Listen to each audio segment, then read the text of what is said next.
Hai guys, balik lagi sama gue di RS Studio. Zona merah udah keluar nih episode yang keempatnya. Jadi langsung aja kita bahas detail-detail apa aja yang ada di episode 4 ini. Di awal kita udah dikasih lihat flashback singkat dari Ella yang ngebunuh mayat. Walau abis ngebunuh, dia langsung ngerasa nggak enak sama mayatnya dan minta maaf. Tapi di sini gue masih belum ketemu nih kenapa Ella bisa langsung ngadepin mayat. Ella yang nyalain lampu teplok dan ngerebus singkong. Dan ketika Ella makan, ada hasil bumi lain kayak pisang, labu, singkong, dan pete. Mungkin bau dari pete ini yang bikin mayat nggak ada di rumah ini. Ella yang dengar suara berisik dari luar, ternyata itu adalah Adi dan Risang yang dikejar oleh mayat. Dan dengan mudah Ella ngebunuh dua mayat. Dan satu mayat lagi di depan Adi dan Risang. Dan dia terlihat lebih keren lagi karena sambil makan singkong. Di sini menurut gue bagus banget nyelenehnya. Kemudian flashback lagi sebelum ada mayat di mana Maya sedang memotong buah durian. Dan di sampingnya terlihat ada kulkas dengan tempelan dari berbagai negara. Adi menggunakan baju Life is Good yang menandakan kehidupan mereka di sini masih baik-baik aja. Apalagi ketika di momen ini. Dan di gitar Adi bertuliskan keluarga menuju sejahtera dengan gambar mahkota, kelelawar, dan monster. Kembali lagi ke masa sekarang. Risang yang ngeluarin mayat dari rumah dan Ella dan Adi yang duduk di ruang tamu. Di sini HP Ella udah dibawain sama Adi. Dan Adi yang pakai jaket dari mobil Ella bikin suasana jadi awkward. Di pembalakan liar salah satu penjaga yang terlihat pucat yang nanti di akhir episode penjaga ini berubah menjadi mayat dan membuat suasana demo menjadi makin kacau. Kemudian Pak Zainal menunggu tamunya yang merupakan pejabat dari pusat dan juga merupakan orang partai dari Pak Zainal di restoran kawan lama. Di situ banyak banget kalender yang gue juga bingung maksudnya apa. Bahkan kalender ini ada di mana-mana, hampir nutupin setiap dinding dari restoran. Kayak di shot ini aja kita bisa ngelihat ada 1, 2, 3, 4 kalender di satu sisi dinding. Dengan salah satunya kalender dari Pak Zainal dan di sebelahnya terlihat kalender dengan tanggal 10 dan 24 Mei yang nggak kelihatan nomornya. Apa maksud dari nomor ini ya? Dan gak hanya 4, tapi di dekat pintu masuk juga ada satu kalender lagi dengan tulisan rimba emas, rimba optik. Gak cuma di situ, setelah mereka selesai makan, di sisi lain resto juga kelihatan 4 lagi kalender. Buset dah, ini resto isinya kalender semua kali ya.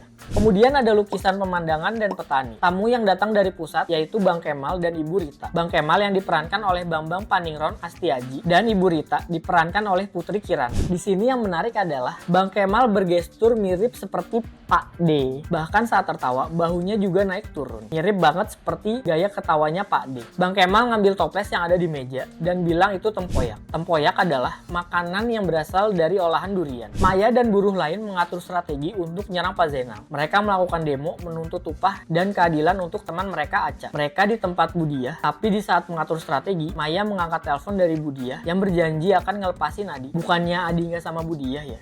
Jadi curiga juga nih sama Budiah. Risang, Ella, dan Adi berencana ke Rimbalaya. Mereka menggunakan kardus dan lakban yang nutupin lengannya. Yang ngingetin gue sama film World War Z, di mana Gary menggunakan majalah dan lakban juga untuk nutupin lengannya biar nggak kegigit. Dan Adi yang ngikat pisau dapur ke gagang sapu juga mirip waktu Gary ngikat pisau dapur juga, tapi dia ngikatnya ke senapan. Dan Risang ngebawa palu dan celurit, tapi Adi pengen yang nggak bisa ngebunuh orang. Risang keluar lagi buat ngebawa palu dan linggis. Tapi tetap aja di sini Adi malah milih palu. Yang sebelumnya Ella udah fasih banget menggunakan celurit, tapi dia malah milih pisau yang dikasih sama Adi. Dan setelah keluar dari rumah, menurut gue di sini nih tuh pecah banget. Dengan semua gaya mereka yang udah keren, tapi waktu keluar mereka bingung mau kemana dan mereka pun balik lagi. Pak Zainal yang ngasih oleh-oleh ke Bang Kemal dan dibungkusnya bertuliskan Nastar Durian oleh-oleh khas Rimbalaya yang di dalamnya ternyata berisi uang pecahan 100 dan 50 ribuan. Para pendemo pun mulai bergerak dan di sini terlihat papan dari para pendemo. Rimbalaya butuh penguasa adil. Cukup hatiku sing ambiar, negoroku ojo. Bisa diartikan, biar hatiku yang hancur, negaraku jangan. Kemudian di sebelahnya,